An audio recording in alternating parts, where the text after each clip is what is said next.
Bueno, ¿cómo están? Buenos días a todos. Hoy para mí es martes. Les grabo este video eh, porque se nos ocurrió que es una buena idea para poder eh, complementar las actividades que tienen que hacer todos estos días que no nos vamos a ver.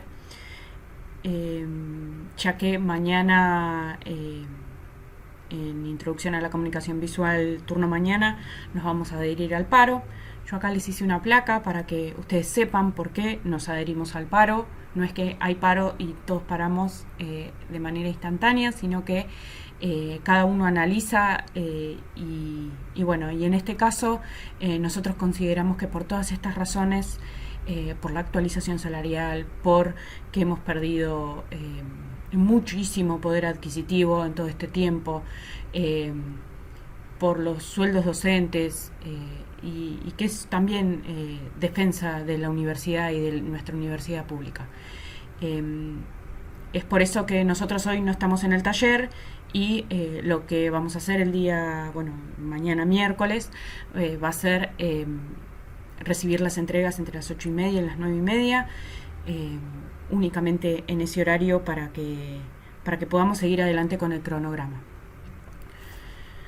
Bueno, la idea de este pequeño video va a tener que ver con darles a ustedes algunas herramientas para poder continuar con la forma que ustedes tienen que generar, con todas esas piezas en 3 dimensiones que tienen.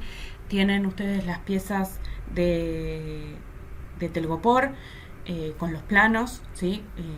La exploración inicial. Tienen, si a alguno les sobró alguno de Tergolina, también pueden utilizarlos. Y tienen los últimos que realizamos con el procedimiento de verdadera magnitud y máxima pendiente. En ese caso tienen todos los que están compuestos por sus aristas y el planito solo. La idea es que se junten en grupos de 2 a 3 personas y que entre todas esas piezas que tienen armen una forma. De eso es lo que vamos a intercambiar, o lo que les voy a contar. En este caso no es intercambio, el día de hoy. Bueno, como les decía, el trabajo que van a realizar es en equipo. La idea es que ustedes, entre los 3 o entre las 2 personas que decidan estar juntas, propicien un espacio común para pensar este pequeño proyecto, ¿sí? La idea es que se enriquezcan entre ustedes y que puedan, entre otras cosas, bueno, llegar a consensos, poder argumentar, poder discutir, poder armar esta pequeña forma que nos permita seguir aprendiendo a comunicar por medio de la forma y a representar esa forma y lo que queremos comunicar. Lo que vamos a empezar a ver hoy tiene que ver un poco con el espacio y el límite, ¿sí? Qué es un espacio interior, qué es un espacio exterior, qué características tiene y qué es un límite. En este caso lo vamos a abordar desde tal vez lo más simple, que es que sea real o que sea virtual el límite, ¿sí? Y que esté y que no esté el límite. Si vamos a un espacio, si vemos esta imagen, nosotros percibimos un espacio que es infinito y es continuo.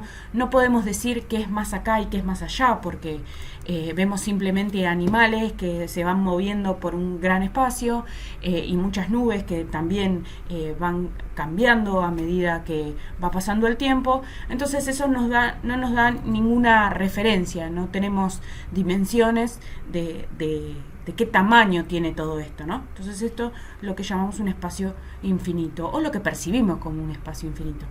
En este caso también percibimos un espacio que es infinito, pero tenemos algunas referencias, tenemos un allá, tenemos un cañón, tenemos vegetación al fondo, tenemos algunas dimensiones naturales.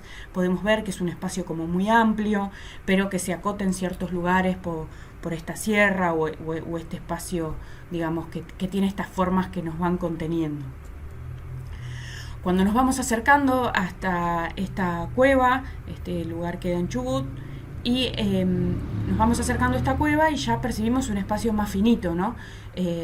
Percibimos como un límite muy grande que lo podemos tocar, que es esa pared, ese gran agujero que es la entrada de esa cueva, Y bueno, finalmente también tenemos esa pasarela y esos límites artificiales que el ser humano ha eh, impuesto, digamos. Esos límites son reales, ya que nosotros no podemos acceder a esa cueva. Y tenemos este límite virtual que se produce entre esa pared de piedra y el agujero, que tiene que ver con esa diferente sensación, esas sensaciones diferentes que voy teniendo a medida que yo voy percibiendo ese espacio, ¿no? No es lo mismo estar por fuera de esa cueva que estar por dentro, y sin embargo no tengo ningún límite, si no estuvieran las vallas, que me permita el acceso. Entonces, bueno, eso me está generando como ese límite virtual, el comienzo de esa cueva. Esta es una imagen, si vemos desde adentro de esa cueva, ¿no? Vemos cómo ese límite empieza a darme, por más que sea virtual, y yo puedo, transcurrir por ese límite y puedo atravesarlo. Tengo una afuera y tengo una adentro, porque las características del espacio cambian absolutamente y las condiciones del espacio cambian. Uno es absolutamente contenido, que sería como el interior de esta cueva, y el de afuera, que es absolutamente amplio e infinito, como venimos hablando.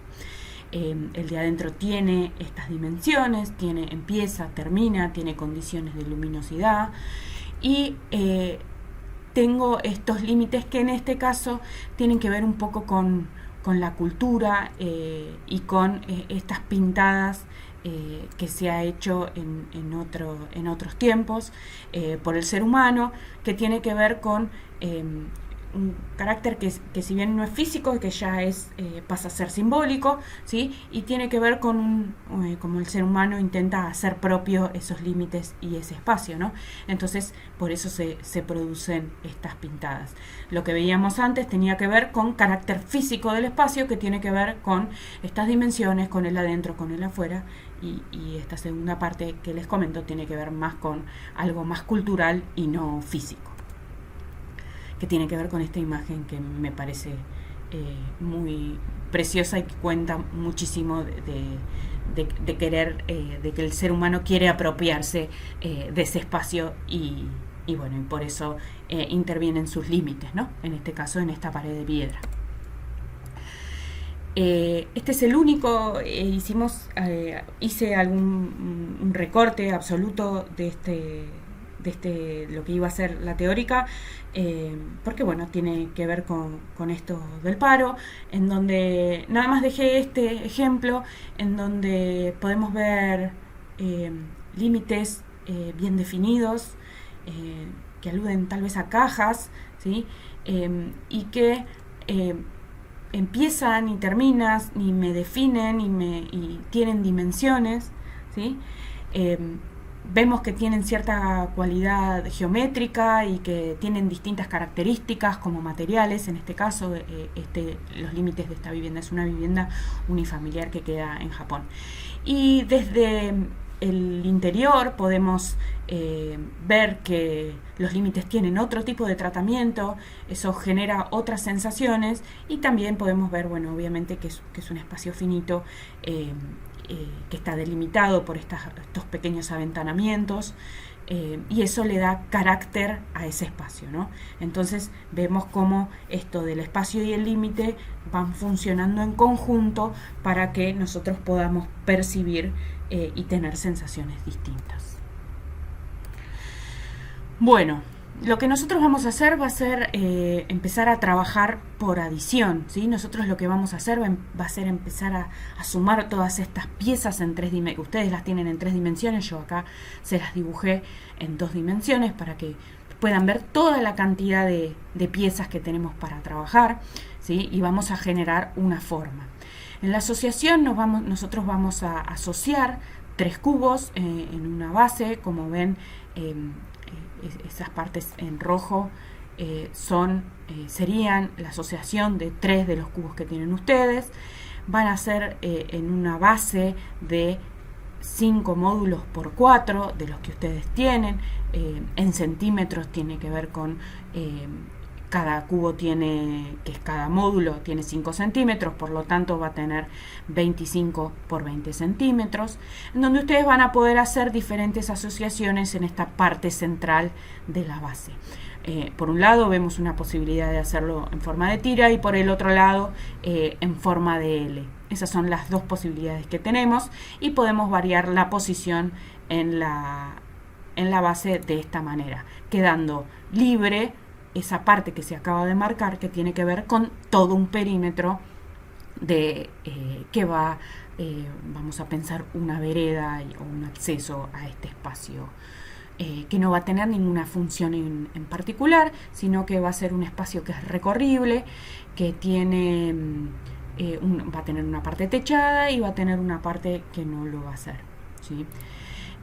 Si hablamos de unir y de asociar por repetición, hablamos de el mismo plano, tal vez utilizar una simetría y utilizar la repetición de ese plano para generar parte de esta forma, ¿sí? En este caso se está haciendo simetría por toda una línea, son dos visualizaciones de lo mismo. Y en el tercer caso, ahí también sumó otra repetición del mismo plano, ¿sí? Eso es una posibilidad que tenemos de, en el primer caso, utilizar la simetría y en el segundo caso, trasladar lo que fue el primer plano al segundo. Como vemos, lo que estamos haciendo es asociando por estos segmentos que son los inclinados. Podemos asociar por los segmentos con mismas inclinaciones, puede ser el segmento inicial o cualquiera de los demás que hayamos generado, pero sí que tengan la misma pendiente, como venimos hablando, ¿sí? Si vemos por diferencia, ya vamos a empezar a analizar a diferentes utilizaciones de otro tipo de planos, ¿sí? En este caso vemos que hay uno triangular y otro que tiene cuatro vértices y es una superficie plana, y en este caso, por ejemplo, estamos utilizando 3 planos distintos en los cuales podemos ver la coincidencia de estas aristas. Pues por eso que es tan importante que todos junten todas esas piezas en 3 dimensiones que tenemos. El compañero ya lo tenemos, ¿no? Yo al inicio decía que tenemos que formar equipo, pero es el mismo compañero que formamos con el segmento inicial. Entonces ese segmento inicial ya nos va a permitir tener un puntapié en común para poder generar esta forma, ¿sí? Bien, y ahí se sumó otro plano final como para terminar de armar esa forma. En este caso se está armando todo por diferencia. Se puede hacer una combinación entre las dos también. Bueno, la asociación puede ser trabajar en una convergencia. ¿Qué quiere decir? Algo convergente quiere decir es algo que forma un espacio hacia adentro, ¿sí? Como se ve ahí en la imagen, este espacio es convergente hacia un centro, es algo que tiende a envolver la forma en sí misma, ¿sí? O podemos pensar en algo que sea más divergente, que tiene que ver con algo que tiende a unificarse más con el exterior, ¿sí? Y a dialogar un poco más con ese exterior. Tiende a ir hacia afuera, ¿sí? En este caso estos planos tienden a ir hacia afuera, entonces en altura tiende a tener como las pendientes más abiertas, ¿sí? Y a poder relacionarse un poco más con el exterior. Entonces, de lo que venimos hablando, tenemos en la asociación, vamos a tener estas posibilidades de asociar por repetición y diferencia, y también vamos a tener que decidir si es una forma que tiende a la convergencia o a la divergencia, que es eso que les conté recién. En la parte de la definición geométrica, tenemos que empezar a ver si vamos a hablar más de una definición geométrica por volumen, por plano, por línea o por combinaciones. A lo que me refiero con esta parte tiene que ver con, por ejemplo, empezar a ver esto como esta combinación de planos que voy a consolidar toda la parte inferior del volumen, ¿sí? Y solamente voy a sacar uno de los muros verticales para poder acceder. Obviamente esta forma tiene que ser accesible, entonces tenemos que empezar a olvidarnos un poco de estos volúmenes de Tergopol, sino ya empezar a verlos como los que veíamos de Tergolina, ¿no? Que empiezan a tener un espacio interior. Entonces ver cómo hacemos esa conformación, por dónde entro, por dónde accedo, que sea un espacio recorrible, ¿sí?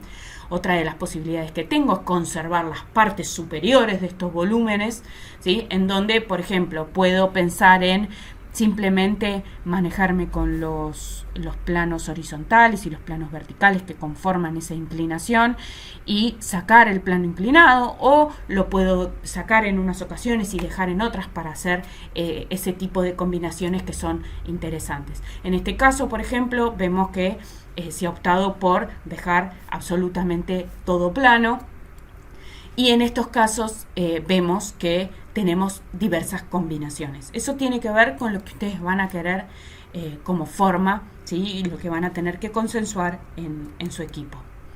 En este caso, bueno, vemos cómo se agregan estos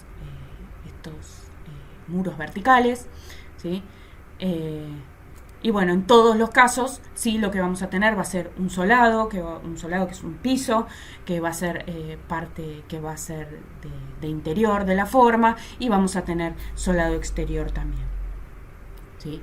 Entonces, bueno, en la definición de los límites tenemos que ver cuáles van a ser los límites reales, ¿sí? Dónde va a haber muro y dónde no va a haber muro para que nosotros podamos circular por ese espacio, ¿sí? Entonces, no puede haber, ninguno de los volúmenes puede estar absolutamente cerrado, ya que se tiene que cumplir esta condición de que este espacio sea accesible, ¿sí? En este caso se los muestro de esta manera. Bien. Entonces, estas decisiones en base a qué van a ser? Van a realizarse en base a pautas de exploración. Entonces, lo que tenemos que hacer es ver estas pautas de exploración que nosotros planteamos acá, que son estos 4 pares. Tiene que ver con plantear algo pesado o algo liviano, algo estático, algo dinámico, algo tectónico o algo atectónico, o algo continuo o algo discontinuo. Yo quiero generar, ¿qué es lo que quiero generar en mi forma? Lo que nosotros vamos a tener que hacer es elegir entre 2 a 3 significados y, por ejemplo, decir, bueno, yo quiero hacer una forma que parezca bien pesada, pero atectónica. ¿Qué quiero decir con atectónico? Bueno, una pirámide, por ejemplo, es bien tectónica. Si yo pienso en una pirámide invertida que parece que se va a caer, pero no se cae, tiene que ver con plantear esta atectonicidad, ¿sí? Entonces, bueno, vamos a elegir entre 2 y 3 de estos conceptos y vamos a trabajar con ellos para, y con todas las cosas que venimos charlando de la asociación, de la geometría y de los límites, para poder lograr esto. Algo, por ejemplo, bien pesado, bien estático y que sea discontinuo. Bueno, yo me planteo eso y con todas las herramientas que les conté hasta recién, tenemos que generar eso que me propongo, ¿sí? Entonces, por medio de uno, en la asociación, repetición, diferencia, convergencia, divergencia, en la definición geométrica, si es volumen, si es plano, si es línea o si son combinaciones, o en la definición de los límites, si es real o si es virtual, lo que tengo que hacer es generar todos estos significados que yo elegí para explorar de esta forma. Entonces, en esta base que va a estar modulada de 20 por 25, con estos cubos por aristas y con estos cubos de telgopor, vamos a relacionar estos módulos buscando que compartan un lado del plano oblicuo. Es importante, como vemos en esa imagen, que podamos encontrar y podamos posicionar una figura humana para que nos empecemos a imaginar cómo se recorre ese espacio, qué alturas tiene, dónde puedo acceder y dónde ya no. Recuerden que estos planos van inclinados, ¿sí? Es importante tener este cambio de mirada, registrar diferentes posibilidades para ustedes poder quedarse con la que les parezca más interesante. Siempre recuerden que representar algo que me interesa y me gusta siempre es mucho más interesante que algo que no me moviliza. Entonces apelamos a esa a esas ganas y a esa motivación por parte de ustedes. Acá se les propone rotar una tira o un módulo 90 grados como como distintas posibilidades de experimentación, nada más, ¿sí? Así que bueno, lo que les propongo es, una vez que realicen esto, registrarlo en la base que ustedes realizaron en el AutoCAD el día lunes, el día de ayer. Para mí, el día de ayer, ustedes esto lo verán mañana, así que el lunes en esta base en donde ustedes van a registrar en planta y en vistas y en isométrica los distintos proyectos que ustedes están queriendo llevar a cabo, ¿sí? Finalmente, bueno, lo vamos a posicionar de esas maneras, ahí les muestro, y finalmente lo que vamos a hacer va a ser comenzar con la propuesta de L4, donde una vez que ustedes decidan el proyecto entre los 2 y 3 integrantes, van a empezar a plasmar ese proyecto en una L4. Esta L4 va a contener una planta de techos y 2 vistas, y una isométrica por cada estudiante, por lo cual cada estudiante va a necesitar de 2 soportes, ¿sí? De 2 soportes A3 opacos para poder realizarlo. En uno va a tener la planta y las 2 vistas, la frontal y la lateral derecha, y en otra va a tener la isométrica desde un punto de vista que ahora les voy a comentar. Nosotros vamos a tener que incluir nominación de vértices, vamos a tener que utilizar el valor de línea para marcar las líneas visibles, las invisibles, las auxiliares y todo lo que venimos trabajando hasta ahora. Sería como un pasito más de esa L1 que hicimos de un cubito solo. Bueno, ahora lo tenemos que hacer de la forma completa. Por ejemplo, si tuviéramos 2 integrantes en el grupo, la planta de techo va a coincidir, ¿sí? En absolutamente todo, porque estamos hablando de la misma forma, nada más que va a variar, ¿sí? Cómo yo lo posiciono en la lámina para que las vistas, mi vista frontal y mi vista lateral, no coincidan con la vista frontal y vista lateral del compañero, ¿sí? Entonces, por ejemplo, si yo soy el integrante 1, voy a tener esta vista frontal en este sitio y la vista lateral de este lado de la forma. Mi isométrica va a estar vista desde este vértice, ¿sí? Y en el caso del integrante 2, por ejemplo, la isométrica allá va a estar vista desde este vértice del terreno, en donde yo ya puedo ver la forma desde otra manera, ¿sí? Bueno, todo esto tiene que estar planteado y tiene que estar hecho, digamos, porque si bien nosotros planteamos un paro, ustedes deben continuar con su proceso de aprendizaje, y es por eso que les proponemos que este miércoles 12, aparte de entregar, avancen con la forma y puedan empezar esta L4. Recuerden que el otro lunes es feriado y que nos volveríamos a reencontrar el miércoles 19 en los talleres, ya con esto realizado y con las dudas que tengamos al respecto. Bueno, por mi parte nada más, así que espero que terminen bien la jornada y bueno, nos estaremos viendo por los talleres.